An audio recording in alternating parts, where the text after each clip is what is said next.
The oppressive humidity of a Georgia. Summer clung to the crowded high school football field like a second skin. The scent of cut grass and grilling burgers, mixing with the buzz of cicadas. And the drone of the valedictorian speech. A backdrop to the most profound humiliation of Sarah's life, as she stood beside her mother at the post-graduation picnic, the cheap polyester of her graduation gown itching her neck. Her diploma clutched in a sweaty hand, her heart hammering against her ribs, because today, in front of everyone they knew in the small town of Dalton, she would announce her decision, her acceptance into the Army's ROTC program at the state university, a dream she'd fought for with grades and grit, a dream of a uniform that meant service, purpose, escape. But before she could even speak, her mother, Linda, a woman whose entire identity was woven into the fabric of their small town southern life, was holding forth to a group of other mothers under the shade of a live oak, her voice carrying on the heavy air. My Sarah, bless her heart, she's always been my dreamer. My head in the clouds girl. And the other women chuckled sympathetically, and Linda continued, squeezing Sarah's arm too tight. She's talking about going off to college. About joining one of those military programs, can you imagine? Our Sarah, in an army uniform. And the laughter this time was less sympathetic, more openly incredulous, and Linda leaned in, her voice dropping to a stage whisper that carried even further. Honey, let's be practical. You're not built for that life. That's a man's world. A uniform like that requires a spine of steel, not daydreams. You'll never wear a uniform anyone salutes. The only uniform you're fit for is a waitress apron at the diner, or maybe a nurse's aide scrubs if you're lucky. That's your lane. Stop embarrassing yourself with these silly notions. The words, delivered with the sweet, condescending certainty of a mother's love, landed like a series of physical blows, and Sarah felt the world narrow to a tunnel of hot, shameful tears. Her confidence, a fragile bird she'd kept caged and hidden, now seemed to die in her chest. And she saw the faces of her classmates, of her teachers, of her father who stood silently by the grill avoiding her gaze, all reflecting back her mother's verdict, that she was insufficient, a silly girl with ideas above her station, and in that very public arena, under the gaze of her entire village. The accumulation of a lifetime of emotional neglect crashed down upon her. The science fairs her parents missed. The anxiety attacks dismissed as dramatics, the constant, unspoken pressure to be sweet, small, and unambitious. To marry a local boy and continue the cycle, and the tears that spilled over were not just of hurt, but of a profound, annihilating realization that the people who were supposed to be her home saw her as a permanent resident of failure.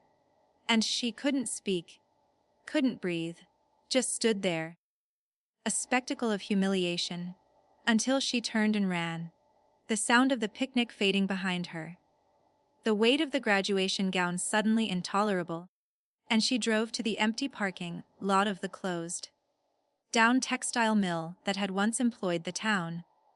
And there, in the driver's seat of her old pickup truck, she unleashed the torrent, sobbing until her throat was raw, a complete inner breakdown, a shedding of the skin of the girl they thought she was. And as the storm subsided, a cold, clear resolve solidified in the emptiness, a vow made not with shouts, but with a whisper to the twilight. You define my limits today, but I will return wearing a uniform that commands your silence, and this whole town will rise for the woman you threw away. The next morning, eyes swollen but dry, she packed a single duffel bag, left her diploma on the kitchen table, and with the small sum she'd saved from working at the very diner her mother had prophesied, she bought a one-way bus ticket north to Chicago, Illinois, a city of towering steel and wind, whipped promise that felt as alien and vast as another planet. And as the familiar red clay hills of Georgia disappeared, she didn't look back. She looked ahead, her heart a numb, heavy weight, the journey a monotonous meditation on loss and possibility. And Chicago, when she arrived in the gritty bustle of the Greyhound station, was a shock of noise and concrete, and indifferent faces, a city that demanded you prove your right to exist within it. Her first home was a bunk in a women's shelter in Uptown, the air thick with disinfectant and despair. Her first survival job was cleaning offices in the Loop after midnight, pushing a heavy cart through cavernous, silent skyscrapers, the vast windows reflecting a cityscape she felt no part of. The loneliness was a deep, marrow, chilling cold that the Illinois winter only amplified. The hunger was constant, for warm food, for a safe, quiet place to sleep, but most of all for a single word of belief, a sign that she hadn't merely traded one kind of failure for another. The sleepless nights spent listening to the city's relentless hum through the thin shelter walls were filled with a torturous chorus of self-doubt. Maybe Mom was right. Maybe I am too soft, too weak. Maybe this dream is a fantasy that will leave me broken and alone in this huge, cruel city. And the silent tears into the scratchy, donated blanket were her only nightly ritual, a baptism of fear and solitude. But every dawn, before her shift ended, she would stand in the bathroom of some corporate high-rise, wash her face with cold water, and meet her own exhausted reflection with a stare that grew harder, more determined by the day. And she enrolled in the city college, using financial aid and every spare cent for one class in political science, studying at the shelter's common table under harsh fluorescent lights. Her discipline born not from innate toughness, but from a desperate, focused need to prove the ghost of her mother's voice wrong. A patient, grinding resilience built one scrubbed floor. One past exam at a time, she moved from the shelter to a shared apartment in a rundown flat in Rogers Park. Then to a studio the size of a closet in Edgewater. Her social life non-existent. Her companionship the voices from library audiobooks on military history and leadership. Her family's infrequent calls were masterclasses in emotional distance. Her mother's voice always layered with that saccharine concern. Sarah, honey, when are you coming home? Brenda's daughter, just got engaged to a nice boy from the church. You're wasting your time up there with those big city ideas. And Sarah would reply, her voice flat, I'm building a life, Mom. It takes time. And she was, with a frugality and focus that would have been unimaginable to the girl on the football field. She sacrificed every comfort, every distraction, wearing thrift store coats through the brutal Chicago winters, eating rice and beans. Her world a narrow tunnel of work, study, and the grueling physical training she began in secret, running along the frozen lakefront, doing push-ups on her studio floor, building the body and the will for the path she had chosen. The slow, arduous accretion of knowledge and physical strength was her silent rebellion, her transformation from a dismissed, dreamy girl into a woman of steely, quiet intensity happened incrementally. Cell by cell, her eyes, once wide with the need for approval, now held a watchful, analytical calm, and she excelled in her ROTC program at university. The structure and clear expectations a balm to her spirit. She thrived in the discipline, the teamwork, the sense of belonging to something larger than herself, or her family's opinion. She embraced the physical challenges, the leadership labs, the academic rigor, rising steadily through the ranks as a cadet, her quiet competence earning the respect of her peers and instructors. And she graduated, not with fanfare from her family, but with the solemn oath of a newly commissioned second lieutenant in the United States Army. And the day she first put on the Army service uniform, the crisp green jacket, the shiny gold bar of her rank, she stood alone in her apartment and felt not triumph, but a profound sense of homecoming, as if she had finally stepped into the truth of who she was always meant to be. And her military career was a testament to her quiet way. She chose the military police corps, finding in its blend of law enforcement, security, and leadership a perfect fit for her meticulous mind and calm demeanor. Her first duty station was in South Korea, a world away from Georgia and Chicago, and she embraced it, leading soldiers with a firm but fair hand. Her authority earned through competence and genuine care for her troops, not through bluster or intimidation. She volunteered for difficult assignments, excelled in advanced training, her reputation growing as an officer who was unflappable, intellectually sharp, and deeply committed to the welfare of her soldiers and the mission. She deployed to the Middle East, where the heat and dust and tension forged her leadership in fire, making life and death decisions with a calm that belied the storm within, earning commendations and the unwavering loyalty of those she led. And she rose through the ranks, from lieutenant to captain, her personal life a quiet, private space, a marriage to a fellow officer that was a partnership of mutual respect. Though it later ended amicably, no children, a life dedicated to service. The wound from Georgia now a distant scar, a source of strength rather than pain, a reminder of why she had to succeed. And she set her sights on the ultimate goal for an officer command. And through relentless work, stellar evaluations, and a successful tour at the Army's Command and General Staff College, she was promoted to the rank of major and selected to command her own battalion, a rare and profound honor for an officer of her age and gender, a testament to the silent strength and unwavering competence she had cultivated over a decade of service.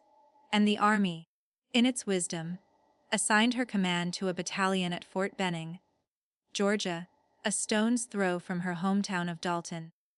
A twist of fate that felt less like coincidence and more like poetic closure. And as the date for her official assumption of command approached, an event that would be marked by a formal ceremony, attended by the battalion, distinguished guests, and, as was tradition, open to the families of the soldiers and the local community. She knew the moment had arrived, the moment her quiet vow, made in a mill parking lot a lifetime ago, would be fulfilled, and she did not invite her family. She knew the announcement would be in the local paper, that the gossip mill of her small town would churn with the news that Sarah Miller was coming home as Major Miller, commander of hundreds of soldiers, and on the day of the ceremony, under a Georgia sun as fierce as the one on her graduation day, she stood at the rear of the parade field at Fort Benning, resplendent in her dress blue uniform, the rows of gold buttons gleaming, the silver oak leaves of her rank crisp on her epaulets, her posture ramrod straight, a model of military bearing. And as the band struck up the procession music, she began her long, slow march down the green field, past the standing, silent ranks of her battalion, past the reviewing stand, filled with senior officers and community leaders, and her eyes scanned the crowd of families and civilians in the bleachers, and she found them, her mother and father, dressed in their Sunday best, sitting stiffly amidst the proud families, their faces pale with a confusion that was already curdling into awe. And as she passed, the command was barked. Battalion, a TTNTL, and with a single, thunderous crack of hundreds of boots coming together, every soldier in formation snapped to rigid attention, a wave of respect that rippled down the field. And then, as is custom when a commanding officer passes, the senior enlisted advisor bellowed, "Battalion, present, arms." And in a synchronized, sweeping motion, every soldier saluted her, their hands a sea of sharp, unwavering respect, and the crowd, understanding the significance, began to rise to their feet, a wave of standing respect that started with the soldiers' families and spread through the civilian onlookers, until the entire crowd was standing in silent solemn honor of the woman marching before them, and in that moment, Sarah's eyes locked with her mother's, and she saw the complete and total collapse of a lifetime of assumptions, the shattering of every limiting belief, the profound gut-wrenching realization that the daughter she had deemed fit only for an apron now wore the uniform of a major in the United States Army and was being honored with the highest military respect, saluted by hundreds, honored by a standing community, and her mother's hand flew to her mouth, her body trembling, tears not of pride but of devastating, life-altering regret streaming down her face, as she stood amidst the standing, saluting crowd, a participant in the honor she had once mocked, and Sarah, holding that gaze for a long, measured second as she marched, did not smile, did not frown. She simply acknowledged it with the slightest, most imperceptible nod. A nod that contained the entire journey, the loneliness of Chicago, the sweat of training, the fear of command, the silent tears and unwavering resolve. And then she broke the gaze, faced forward, and continued her march to the podium to assume command of her battalion. Her heart steady, her spirit calm, the revenge complete not in her mother's tears, but in the undeniable public reality of her achievement, in the collective standing of her community in her honor.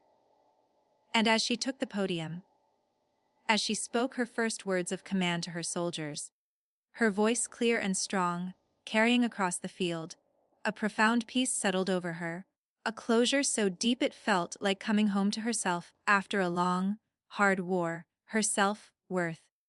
Once a fragile thing begged for in a football field, was now the unshakable foundation upon which she led others, and she knew, with absolute certainty, that the most powerful return is not announced with shouts, but earned with silent perseverance, that the respect of the world means little without the hard-won respect for yourself, and that sometimes the greatest revenge is simply becoming, so wholly and completely, the person you were always meant to be that the world has no choice but to stand and bear witness.